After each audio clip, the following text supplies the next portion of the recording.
Mania Abyss Dawn of the Deep Soul review. In Mania Abyss Dawn of the Deep Soul, Rigo Reg's grand adventure to the bottom of the abyss takes some dark and sinister turns into a horror movie-esque arc that's very emotional and engaging, even if it feels a little formulaic.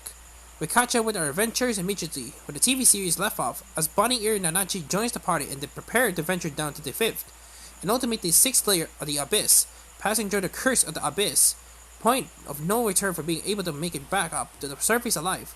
In order to pass through the barrier, however, they first had to face Bondrewd, the man who is not only the gatekeeper, but the crazy scientist who experimented on Nanachi, Miti, and countless other children, turning them into hollows in the process.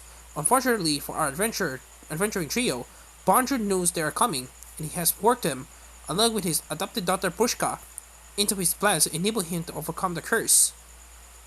Despite its cute and colorful characters, Meta Abyss has never been completely fluffy and cuddly, with the series excelling at showing how brutal nature can be. In Dawn of the Deep Soul, things go dark very quickly, as the film opens with a sequence that turns a beautiful field of flowers into the death trap filled with insects that eat you alive, and it only gets darker from there. After feeling like a horror movie, filled with a creepy and forbidding atmosphere as we are plunged into the corridors of Bondrewd's laboratory, but it feels like some horrifyingly unknown creature could jump out at you at any second. It is nothing as cheap as a jump scare. There's plenty of gore in here, with explicit scenes of torture that make a lot of people uncomfortable, and don't try to dial things down a bit by cartoonifying blood into pinkish globe. But it's still shocking as to how far this goes. You can easily criticize it for being a bit too gratuitous, but it's very effective in getting a point across about how particular characters feel and think, particularly highlighting how dangerous Bondrewd is. The guy is very clearly a psychopath. Is on the face of things he could be called an average guy and a loving father, but underneath the helmet he is cold, calculating and manipulative, willing to sacrifice anything in order to survive and be granted the so-called blessings of the abyss, despite him being under a vibe the tone that the film takes towards him as a bit weird, as it never really fully condemns him for his actions.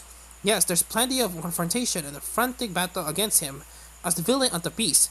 It feels like the story itself gets hoodwinked by his charm and charisma and ultimately hits him off far too tightly. I find his adopted daughter, Prushka, to be a lot more compelling as the story really centers itself around her.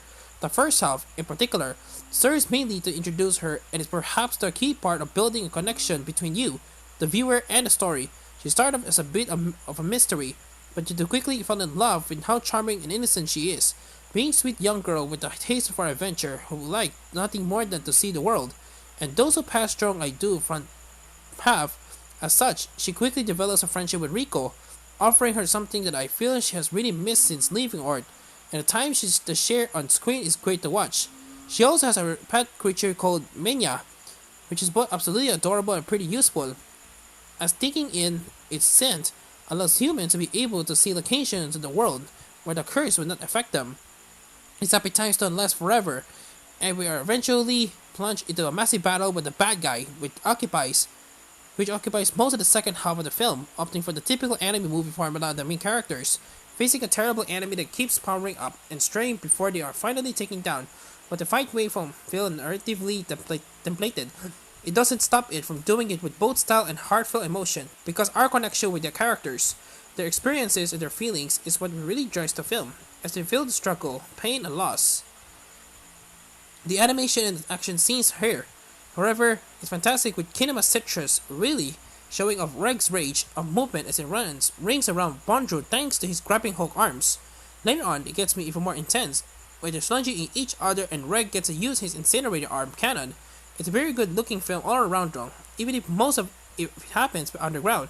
Just like in the TV series, it revels in showing how gorgeous and expressive vistas, particularly with the fields of flowers at the beginning of the film, as well as the Sea of Corpses itself, which is a giant icy covered with a large lake in the century.